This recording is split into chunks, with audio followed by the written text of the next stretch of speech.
Alrighty then. Well, thank you everyone for being with us. And what I'd like to do today, I want to explore some ideas that come to us from Joel Goldsmith. It's a little book I'm holding up for those on the YouTube. It's a little book called The Infinite Way. Now, Goldsmith is one of my favorite mystical teachers. He's not an easy read. He's not easy to follow. But I find that to be true with most of the mystics. And the reason for that is, it's like Emerson. Emerson said, speak today with words as hard as cannonballs, what you believe to be true. And tomorrow, if you believe the opposite, speak it equally as hard. Be flexible. Be willing to unfold. Recognize that you don't have it all. You don't have all of the truth that there is. Your human intellect isn't even capable of understanding that. But as your continuous experience, as your continuous unfoldment in your not only awareness of, not only your knowledge of, but your actual experience of the presence of God, as that unfolds, things will change for you. Be willing to change. Don't get yourself locked into trying to hold on to old theology, dogma, creed, ways of thinking, acting, and believing that no longer suit you. Let them go. And this is the way Goldsmith writes. If you read some of the books that he wrote at the beginning of his writing career and some that he wrote at the end of his writing career, it seems like he's in total contradiction with himself. And he probably is. Because as he evolved, he started to understand and to realize things differently. So with that in mind, we talked last week about principles of healing. We talked about the work of H.B. Jeffrey. And we talked about how what really heals is the attainment of the unity, the attainment of the consciousness, but more than consciousness, the experience of the presence of God within, that there's a healing presence already within us that knows how to take care of these bodies, this intelligence that created the bodies that started as two tiny cells coming together. And through a process known to the omniscience of the universe, they developed perfectly and they unfolded perfectly. And then it didn't leave us when we were born. It continues to care for us. It continues to oversee the division of cells, the replacement of cells, the maintenance of health. You know, the bodies that we have now are not physically the bodies that we had 2 years ago. Every cell has been replaced. Well, what guided that process of replacement? You know, you and I didn't do it. We're not smart enough to think our way through that one. But the intelligence and the presence that knows what to do did that. And we didn't have to give it thought. We didn't have to give it thought. And this week we're continuing on with some inspiration from Goldsmith, and he's talking about in the New Testament, you'll find it in Matthew 5, 6, and 7, which is typically called the Sermon on the Mount, which is a summation of what Jesus taught when he was here. Not the teachings about Jesus, but the teachings of Jesus, and there's a difference there. And it's also, part of it is repeated in Luke, and this is where Goldsmith is quoting. And I'll just read this to you because it kind of sets up what he's talking about and what we're going to be talking about today. And he said to his disciples, "Therefore I say to you, take no thought for your life, what you shall eat, neither for the body what you shall put on. The life is more than meat, and the body is more than raiment. Consider the ravens, for they neither sow nor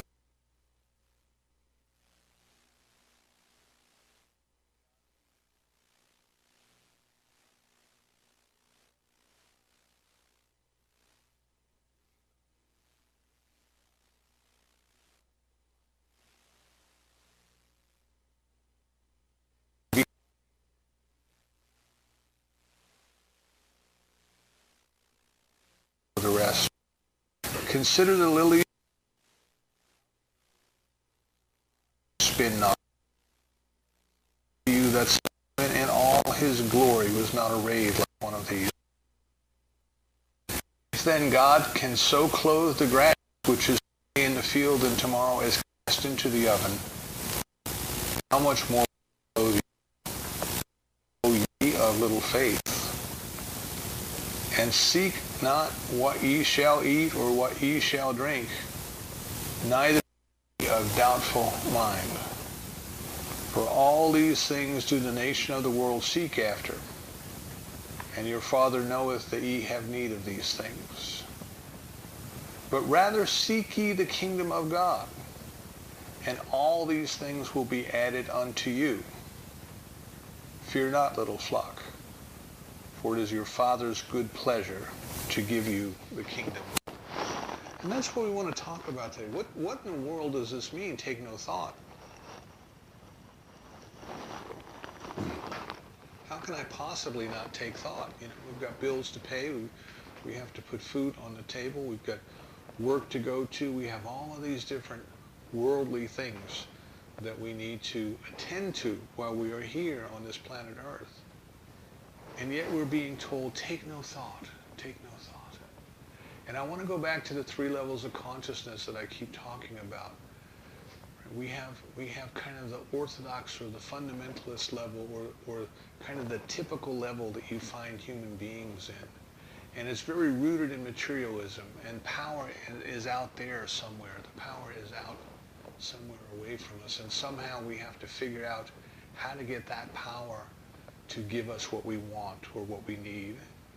You know, whether it be food, or whether it be clothing, or whether it be a better job, better place to live, all those things, somehow we're always trying to figure out how to get it. It's kind of like you can get the impression of a small child has to figure out how to get mommy to feed it when it's hungry and change it when it needs to be changed, and it develops a way of doing that. But the power's out there, it needs somebody else or something else. And we adopt that view of life as we go forward. You know, all the power is somewhere else. Our parents have it, our teachers have it, the politicians have it, the clergy have it, the boss has it, you know, the top 1% have it. It doesn't matter. There's always this view that there's somebody else out there with the power, and we are trying to figure out how to get them to give us what we want, what we need. And in that level of consciousness, the concept of life is typically that we are human beings who happen to have a soul. And that we live our life as human beings by the rules that human beings require us to live. The idea, work hard and you'll make a lot of money, those kind of things. We live by those rules. And then there's this idea that somehow when you die, then the spiritual nature, then the soul kind of takes over. And then the soul goes on to have a different experience, different from the human experience, with different rules and regulations in different places and different sets of awarenesses. And in many teachings, doctrines, you know, it is at that time after death that the soul can begin to come into the experience of the presence of the divine. But while it is here on earth, there's a separation. God is out there and the soul is down here, and it is imprisoned in this body and it is subjected to this body. And that's kind of the way that the majority of human beings kind of look at things. We move on to the second level of consciousness, which is more about knowing and understanding, and I call it the Gnostic level, but not exactly the way that the early church fathers designed Gnostics, because they were speaking bad about them. The early church fathers were terrified that people would go out and try to decide for themselves. You know, it was about power and control. They wanted people to behave according to the rules that they gave them and not to question them. But when we come to that Gnostic level, when we come to that second level, we start to realize that we are not a body that happens to have a soul, and that the soul will kind of come to fullness after death, but we realize that we are spiritual beings here and now. But yet there seems to be still a duality in our thinking. We are a body and a soul. We are human beings, or we are spiritual beings having a human experience. All these different ways that we try to think about this and we try to rationalize it. And it's as if we're going down the river with one foot in one canoe and 1 foot in another canoe.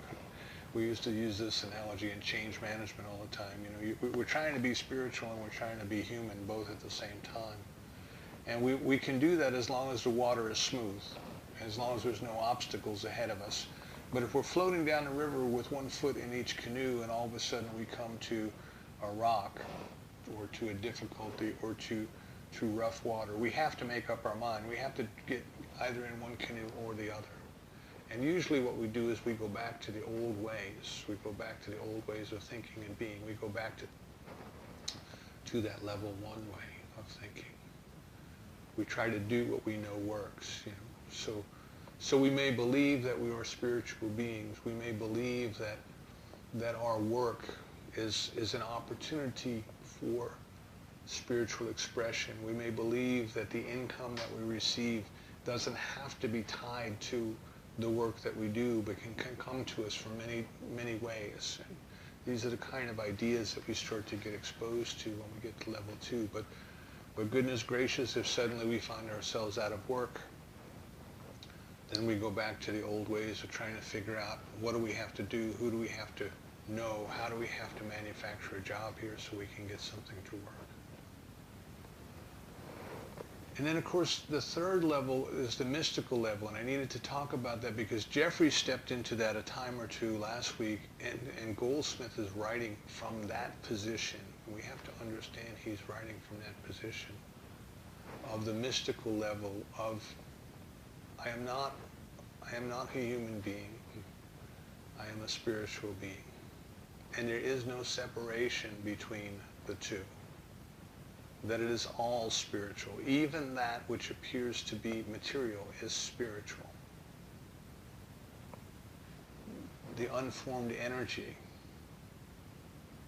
takes form under the direction of the law of mind. Spirit says, let there be, and something acts upon that command, upon that declaration, and it makes it so. And the unformed, unseen energies of the universe take form.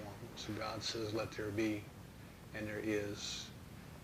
And because we are an individualized expression of God, we say, let there be, and there is in our lives. And when we are functioning at level 2, we are trying to learn that, we are trying to experiment with that, and we kind of go back and forth between level 1 and level 2.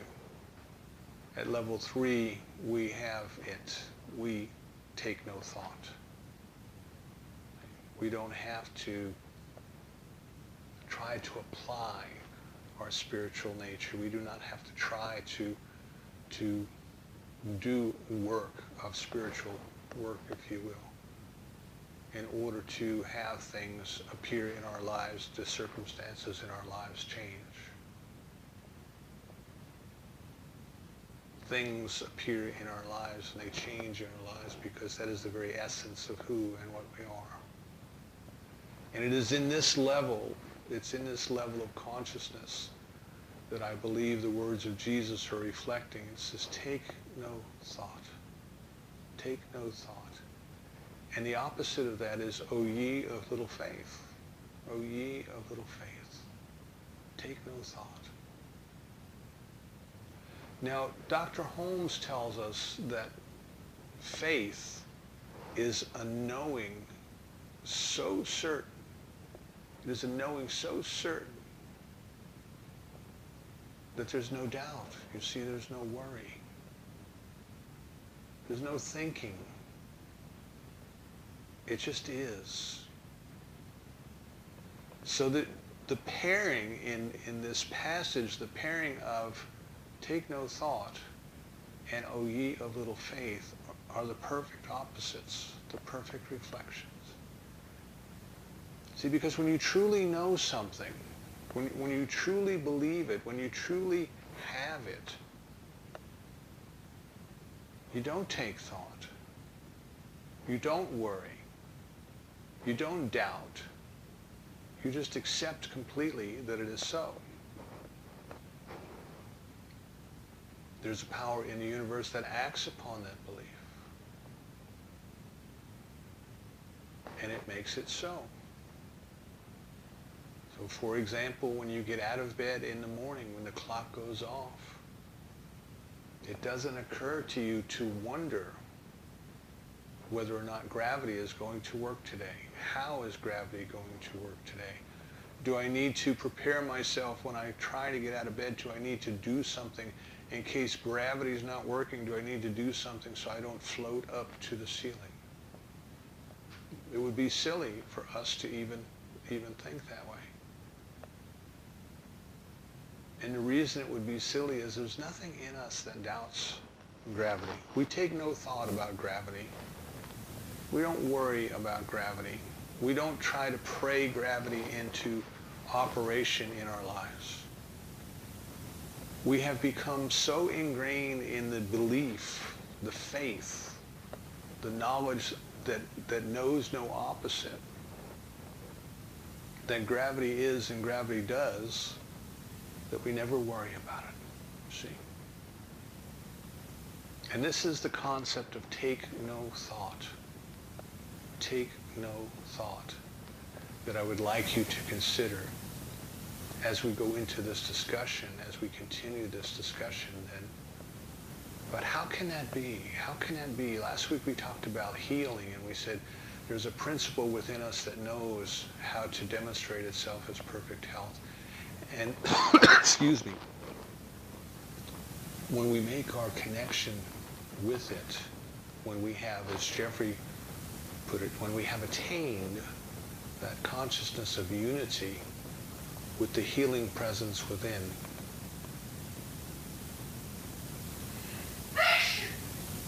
why then the healing occurs as a secondary effect.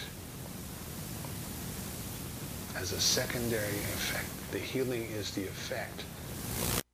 Attainment of the consciousness of unity with the healing presence. See, that was the cause.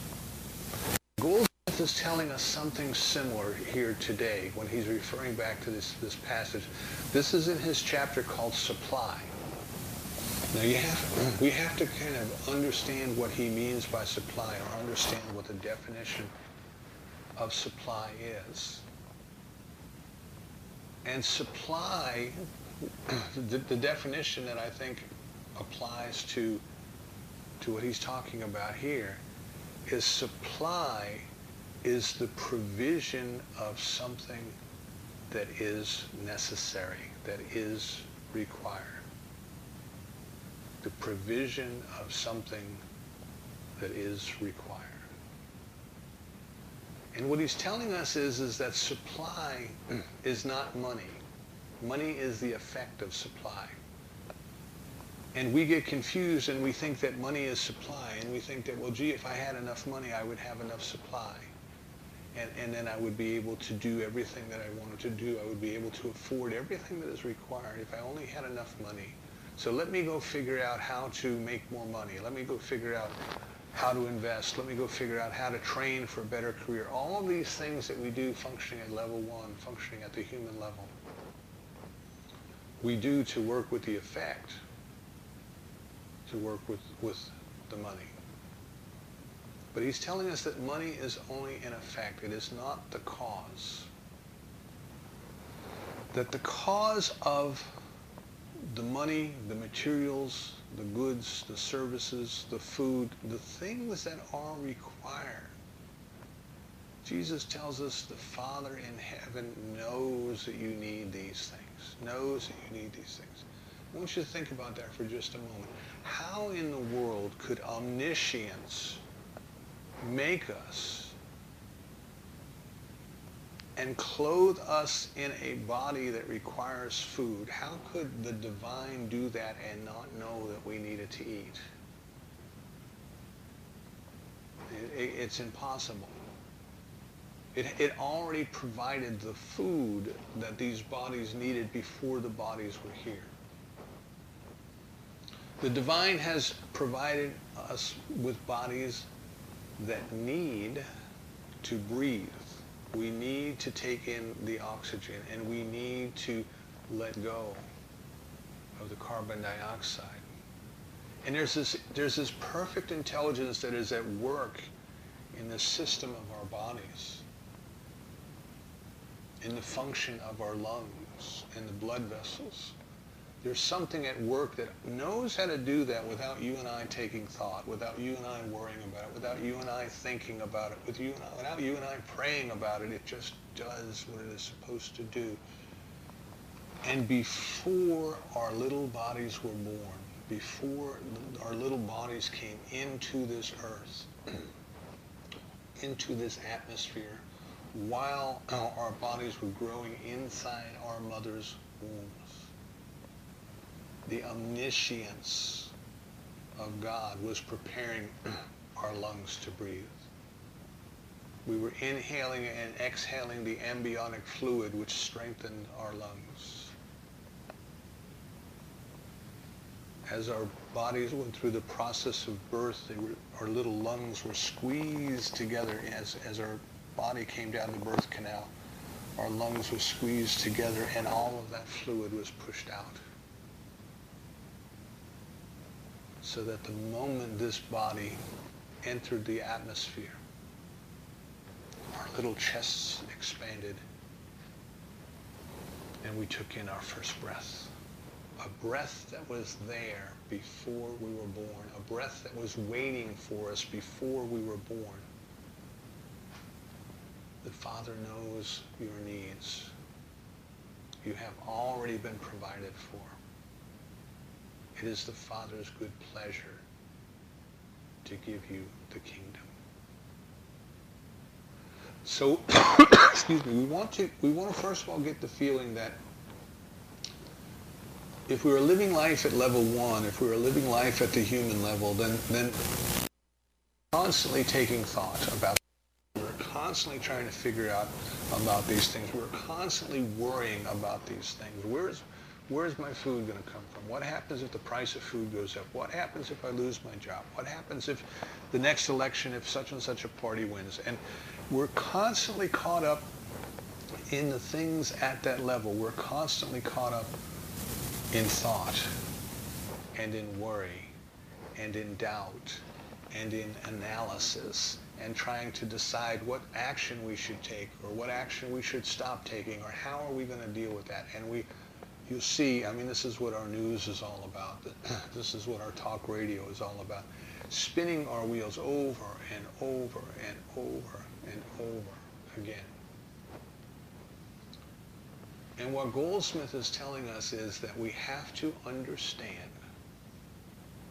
that those things work at that level because people believe that they need to work at that level. That the financial systems that we have in place on planet Earth are an outpicturing of human consciousness. Human beings made those rules. And human beings keep reinforcing those rules. And if we wish to function as a human being, we stay in those rules.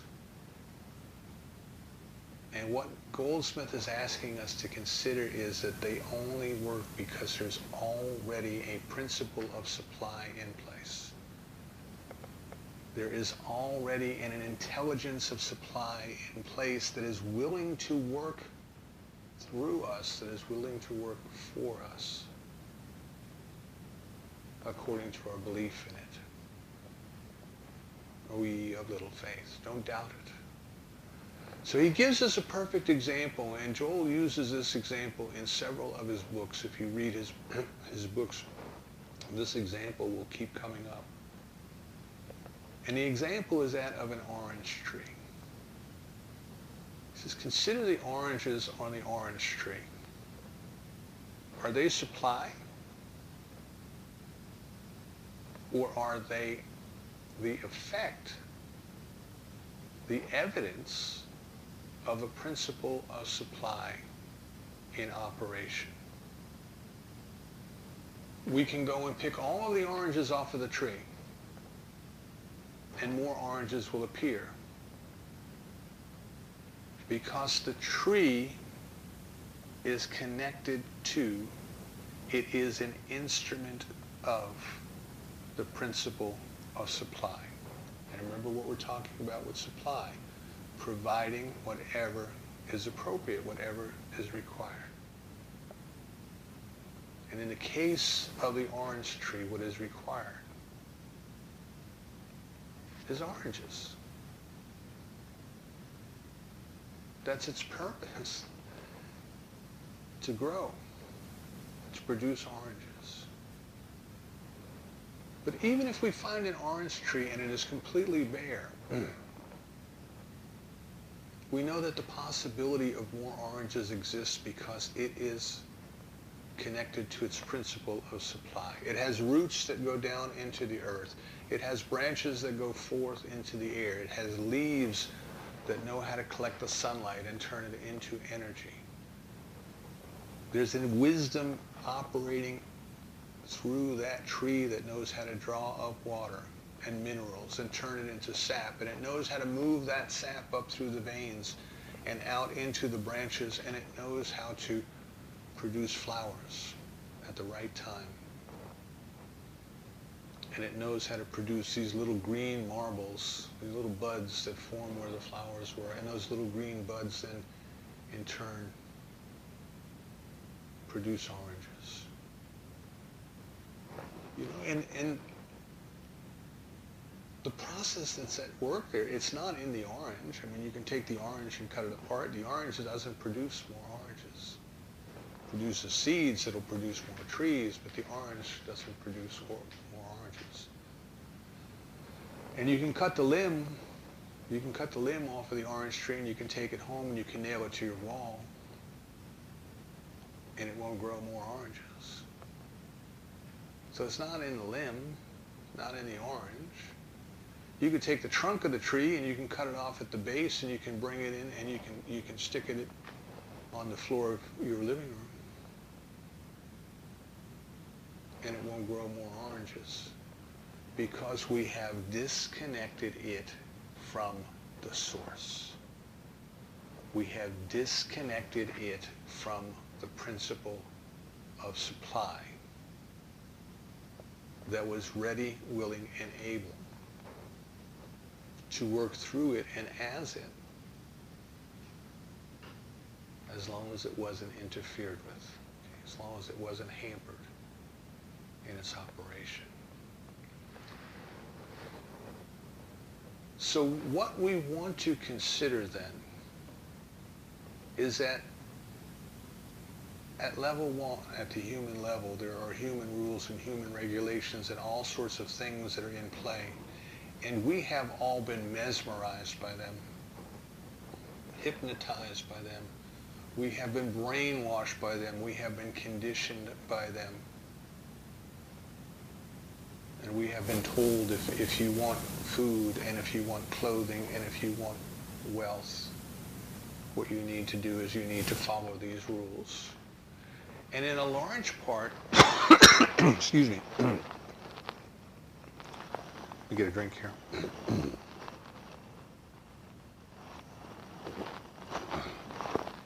And in a large part, that level of consciousness kind of worships the intellect. Being smart, right? If you're smart, you make more money and you make it easier. But you have to be smart. You know, you have to look at what's going on in the financial sector now with computerized trading and all of these things. I don't know if you picked up on it, but a month or so ago, there was something going on where the atomic clock had to be reset by 1 second because the solar time and atomic time got off, is the best I can explain it. But nevertheless, the clocks of the world they either gained a second or lost a second on this one day. That the world scientific community agreed that everybody should reset their clocks. And there was an article about the financial sector that said what an implication this was for the financial sector, that the world financial community is so synced up, it is so so operating in unison that if one part of it gets 1 second ahead of the rest of it, it creates an opportunity for somebody to come in and make bazillions of dollars. Because if the stock is selling for less over here at this 1 second interval and more over there, that a savvy trader using computerized trading could pick up on the difference and could buy up tons and tons and tons of this stock at the lower price and immediately turn around and sell it over here at the higher price. So we have created an environment that tells us, first of all, that the intellect is the power. And the intellect, of course, loves to hear, the ego loves to hear that, right? Well, you're making money because you're so smart. We have this idea that somehow the intellect is the king. The intellect has to figure this all out for us. And it has to do it, and it has to manipulate things in the ways of the world in order for us to have the food we require to eat, the clothes we require to wear. And now we're brought over to this other level, this mystical level that says, no, it'll work for you that way if that's the way you believe it should work. It'll work for you that way if that's the way that you want it to work. But what's really happening is that human consciousness is just getting in contact with the principle of supply. And it is outpicturing in their lives according to their belief. So what would happen if we took no thought? What would happen if we so completely trusted in this principle of supply that we allowed it to provide to us and through us and for us and as us everything that we need as easily as it does for the birds in the air, for the lilies of the field, to live the mystical life. And I think one thing that kind of helps make this transition, because it's an idea that human consciousness just rails against and says, this is craziness, this can't be. But yet this is what the mystics of the world tell us. He who does perfect non-doing. We don't have to struggle at it. We don't have to worry about it. We don't have to think about it. But that doesn't mean that we're not doing anything. It means that we're not worrying as we're doing. We're not thinking as we're doing. We are doing. When what we are doing is a reflection of what we are. So if you think about the idea that our society as a whole kind of worships the intellect, worships the very, very smart, worships the scientific discoveries. And yet, we know that there are things that we can't know. We know that there are things that we won't know. But as much as we do know, we're kind of amazed and mystified by it. And we look at the people who are the greatest inventors of our time, if you will. And look at Tesla. And look at Einstein. And Tesla's process, as he described it, was more of a mystical process. Edison, if you read about Edison, Edison was touted as an inventor, but to me he was more of someone who actually monetized ideas, someone who actually took ideas that were already there and figured out a way how to make them practical. Right? The practical application of scientific ideas, as opposed to just like base research. We had laboratories, we had base researchers in there. We gave them a lot of money and we just let them think. We let them do whatever they wanted to do, in the hopes that somehow they would turn out something that somewhere down the road somebody would look at it and say, hey, I can figure out how to sell that. Somebody accidentally discovers Teflon, and somebody else says, "Oh, we could use that for cookware." Those kind of things. So Edison's view was that invention was 99% perspiration, but Edison was, for a large part, taking ideas that other people had started working on, and he was figuring out how to make them practical. Other people were working on a light bulb before Edison had his breakthrough. What he did was he worked very, very hard, according to that level 1 consciousness, and he found an element that would last longer, which made the light bulb practical. But the idea of the light bulb was something that was floating around before Edison. When you look at Tesla and you look at Einstein, you have more original kind of breakthrough kind of thinking. And both of these men talked about intuition. Tesla's process was, as he described it, it was a process of becoming aware of that which was already there, kind of a revelation to him of something that was already there. Einstein talks about how important intuition was in the creative process of this, allowing this knowingness to come through, to reveal things. Inspiration, perhaps, is another way to put it. You know, his breakthrough on relativity came one day when he was just wondering what it would be like if you could actually sit on the end of a beam of light as it came out of a flashlight, and you would be propelled along through the universe at the speed of light. What would things look like? And he had this insight, which he then was able to come back and write down as the theory of relativity. So what we want to consider is that the intellect is only as good as it is as far as it can go. But there are things that the intellect cannot know, and there are things that the intellect will not know. But there is a knower within. There is a principle of supply within that knows, if we can learn how to trust in it, if we can learn how to let it intuitively guide us where we need to go, show us the way.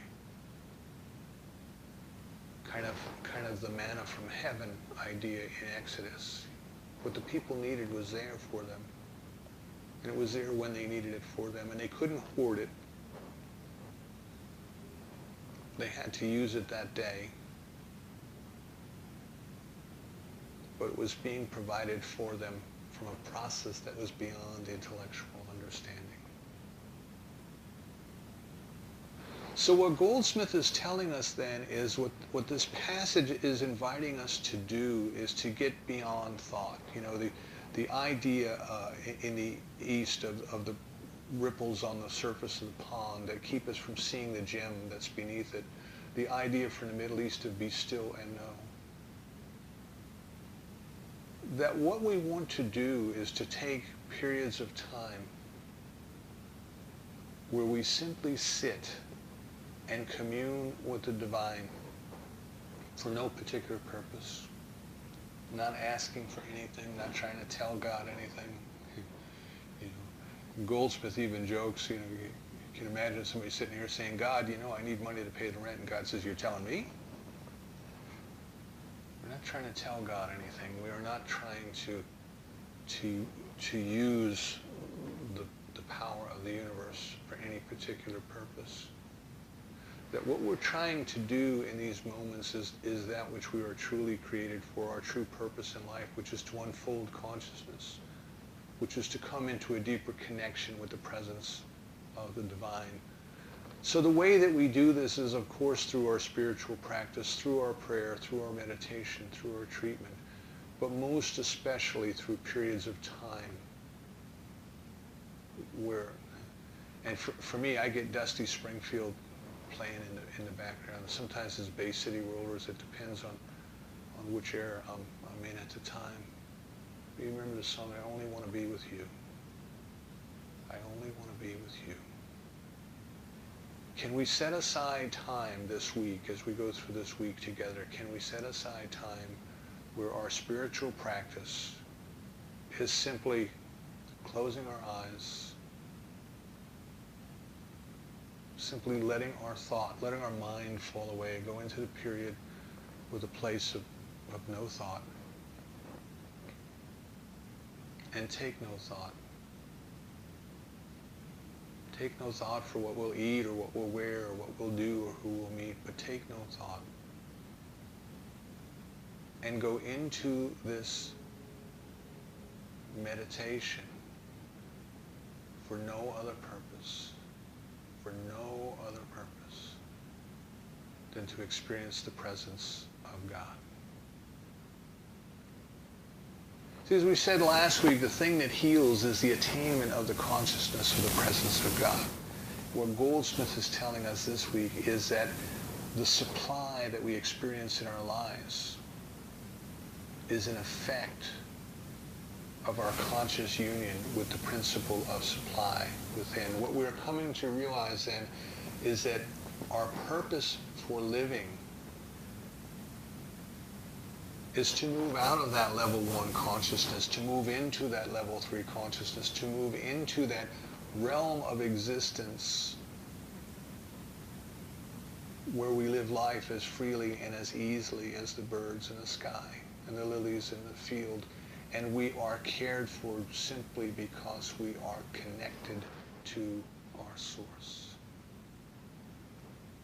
So what Joel is inviting us to do then is to make that our spiritual practice. Several times a day if we can. He asks his students to meditate 5 times a day, and one of those 5 times for no other purpose than to experience the presence of God. That through that meditation a deeper desire to know God has entered the world. So I invite you this week, and this day, this afternoon, if you can get out, but especially this week, mark it on your calendar. Set aside some time. Go to a place where you can simply sit and be. Let go of all your worries. Let go of all your cares. Let go of thinking about, well, I'm going to do my treatment work now so that I can demonstrate this, that, or the other thing in my life. There's a time and place for that, but not now. Not now. Not now. What we're trying to do is we're trying to take our spiritual practice to a deeper level. A level of saying, God, I know that you already know. God, I know that you have already provided. I'm not smart enough to do this on my own. What's going on is beyond the intellect's capacity to know. But it is within my capacity to experience, because you are with me. You are here. You are now. And I release and let go of every and any doubt. I only want to be with you. Try that for a week. See what happens in your life. And so it is.